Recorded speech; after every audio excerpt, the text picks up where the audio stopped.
জয়গুরু, সবাইকে জয়গুরু, বন্দে পুরুষোত্তম তমম। আজকে সেই কোজাগরী লক্ষ্মী পূজা। এই পূর্ণিমা তিথিতে শুভ দিনে আমি সবার উদ্দেশ্যে কয়েকটি কথা বলতে চাই। আমার প্রিয় পরমের কথা, কিভাবে লক্ষ্মী লাভ সম্ভব, আমার শ্রী শ্রী ঠাকুরের কথায় বা আমার এই আলোচনার মধ্য দিয়ে বেরিয়ে আসবে কিছু কথা। আমরা জানি যে শাস্ত্রমতে মা লক্ষ্মীর অপর নাম শ্রী। রেখো অন্যান্য সংহিতাতেও লক্ষ্মী নাই, কিন্তু শ্রী আছেন। অন্যান্য বেদেও লক্ষ্মী বা শ্রী শব্দ দেবী অর্থে ব্যবহৃত হয়নি। তো আবার সেই মহাভারত অনুসারে সমুদ্র মন্থনে আমরা জানি উৎপন্ন শ্রীকে লক্ষ্মী বলা হয়েছে। মহাভারত ও পুরাণে বিষ্ণুর শক্তি বা স্ত্রীর নাম লক্ষ্মী। লক্ষ্মী দেবী যিনিই হন না কেন, আমরা লক্ষ্মী শব্দটিকে মনে প্রাণে মেনে নিয়েছি। একটা মেয়ের চাল চলন বাক ব্যবহার সত্তারঞ্জনী হলে আমরা লক্ষ্মী মেয়ে বলি। আবার অসুস্থ কাউকে দেখলে, অসুন্দর কিছু দেখলে মুখ দিয়ে অজান্তেই শ্রীহীন শব্দটি বেরিয়ে আসে আমাদের। তাহলে দেখা যাচ্ছে শরীরে মনে প্রাণে সামাজিকতায় বাক ব্যবহারে সমৃদ্ধ মানুষকে আমরা শ্রীবৃদ্ধি সম্পন্ন বা লক্ষ্মীমন্ত মানুষ বলি। শ্রীলাভ মানেই লক্ষ্মীলাভ। আর এই শ্রীলাভ করতে হলে শ্রীলাভের বিধি বা নিয়ম মেনে চলতে হবে। শ্রীলাভের বিধি না মেনে যদি লক্ষ্মী লাভ হতো, তাহলে বছর বছর সেই লক্ষ্মী মূর্তির পূজা করে গৃহলক্ষ্মীরা সেই ডিভোর্স নিয়ে গৃহহীন হতো না। সন্তানেরা সেই থ্যালাসেমিয়া, হিমোফিলিয়া প্রভৃতি নামের দুরারোগ্য ব্যাধিতে ভুগত না। বছর বছর লক্ষ্মী পূজা করা মায়েদের সন্তানদের অকাল মৃত্যু হতো না। ভগবানের আর এক নাম কিন্তু বিধি, আমরা এটা জানি। সুস্থ জীবনযাপনের বিধি বা নিয়মাবলী যিনি দিতে পারেন, তিনি হলেন আদর্শ ভগবান। শাস্ত্র মতে ঐশ্বর্যশালী শ্রীমণ্ডিত মহাজ্ঞানী মহাজন রক্ত মাংসের মানুষকে নারায়ণ স্বরূপ নরশ্রেষ্ঠ উত্তম পুরুষকে সদ্গুরু বা জীবন্ত ভগবান বলা হয়।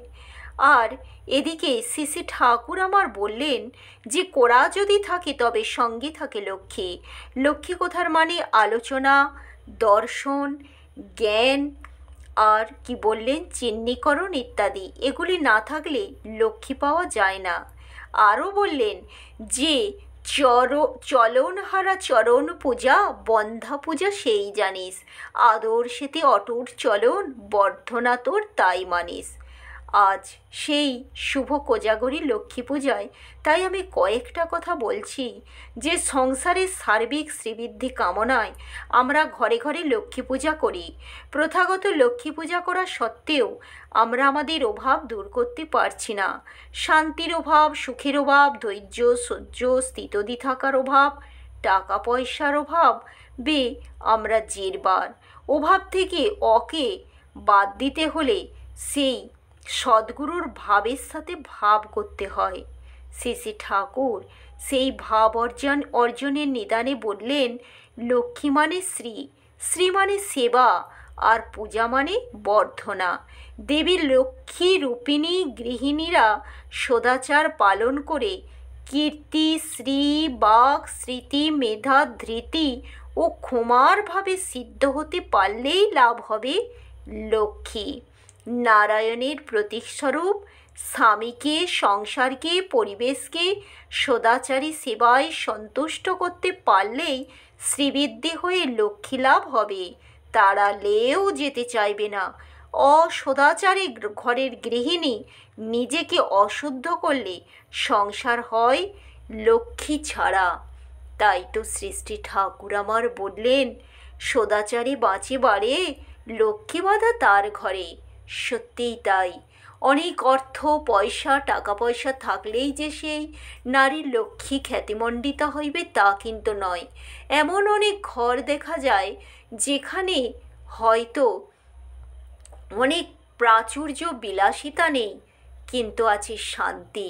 সেই নারীর গুণে, লক্ষ্মী মায়ের গুণে তিনি সব কিছুকে সুন্দর করে, যে নারী সংসারকে এইভাবে অল্প অল্প আয়ের মধ্যে থেকেও যে নারী সুন্দরভাবে সংসার করতে পারেন, পরিবার পরিজন আত্মীয় স্বজন স্বামী সংসার সন্তান সব কিছুকে নিয়ে, শ্রী শ্রী ঠাকুর বললেন সেই তো হলো আসল লক্ষ্মী মেয়ে, সেই তো, তার মধ্যেই তো শ্রী সৌন্দর্য সব কিছু খুঁজে পাওয়া যায়।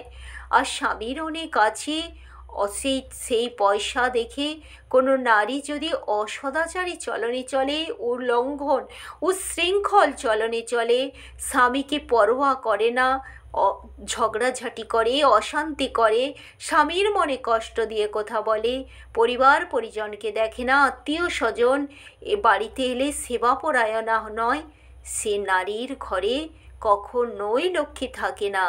সেই লক্ষ্মী শুধু টাকা পয়সার মধ্যে না, তার সেই বাক ব্যবহার সব কিছু নিয়ে, তবেই তার যে নারী থাকে সেই ক্ষমা থাকবে, তার মধ্যে সেবা জ্ঞান থাকবে, কোথায় কিভাবে সেবা দিতে হবে স্বামীকে পরিবার পরিজনকে, তবেই না তার মধ্যে লক্ষ্মী বাস করবে।